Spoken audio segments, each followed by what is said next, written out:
ನಾವು ಬಿಜಾಪುರ ಡಿಸ್ಟಿಕ್ ಬಸವ ಜನ್ಮಸ್ಥಳ ಬಸವನ ಬಾಗೇಡಿಯಿಂದ ಬಂದಿದ್ದೀವಿ. ಹಾಂ, ದಸರಾ ನೋಡೋಕೆ ಬಂದೆವು. ಆದರೆ ನಾವು ಭಾಳ ಸಲ ಮೈಸೂರಿಗೆ ಬಂದಿದ್ದೀವಿ ಮಕ್ಕಳನ್ನ ಕರ್ಕೊಂಡು, ಸ್ಕೂಲ್ ಹೆಡ್ ಮಾಸ್ಟರ್ ಇರೋದ್ರಿಂದ. ಆದರೆ ದಸರಾ ನೋಡಿದ್ದಿಲ್ಲ, ಇದೇ ಫಸ್ಟ್ ಸಲ ಬಂದಿದ್ದೆವು. ಆದರೆ ನಮ್ಗೆ ಪಾಸ್ ವ್ಯವಸ್ಥೆ ಗೊತ್ತಿದ್ದಿದ್ದಿಲ್ಲ.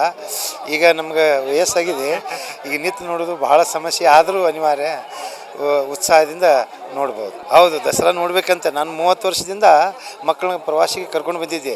ಆದರೆ ದಸರಾಕ್ಕೆ ಮಕ್ಕಳು ಕರ್ಕೊಂಡು ಬರೋಕ್ಕಾಗಲ್ವಾ, ಡಿಸೆಂಬರ್ದಲ್ಲಿ ಮಾತ್ರ. ಅದಕ್ಕೆ ನಾನು ವೈಯಕ್ತಿಕವಾಗಿ ಫ್ರೆಂಡ್ಸ್ ಜೊತೆ ನೋಡ್ಲಿಕ್ಕೆ ಬಂದಿದ್ದೆ. ಇಲ್ಲಿ ಪಾಸ್ ವ್ಯವಸ್ಥೆ ಇದೆ ನನಗೆ ಗೊತ್ತಿಲ್ಲ, ಕುರ್ಚಿ ಸಿಗಬೇಕಾದ್ರೆ. ಆದರೆ ಏನೋ ಅಡ್ಜಸ್ಟ್ ಮಾಡಿ ನೋಡ್ಕೊಂಡು ಹೋಗೋದು. ಇಲ್ಲ, ಸರ್ಕಾರ ಸಾಧ್ಯ ಆದಷ್ಟು ಮಾಡಿದೆ. ಆದರೆ ಜನ ಆಗಿರೋದ್ರಿಂದ ಸ್ಥಳಾವಕಾಶ ಎಷ್ಟಿರ್ತದೆ ಅಷ್ಟೆಲ್ಲ ಮಾಡಿದ್ದಾರೆ. ಇನ್ನಿಷ್ಟು ಮಾಡಿದರೆ ಒಳ್ಳೆಯದು.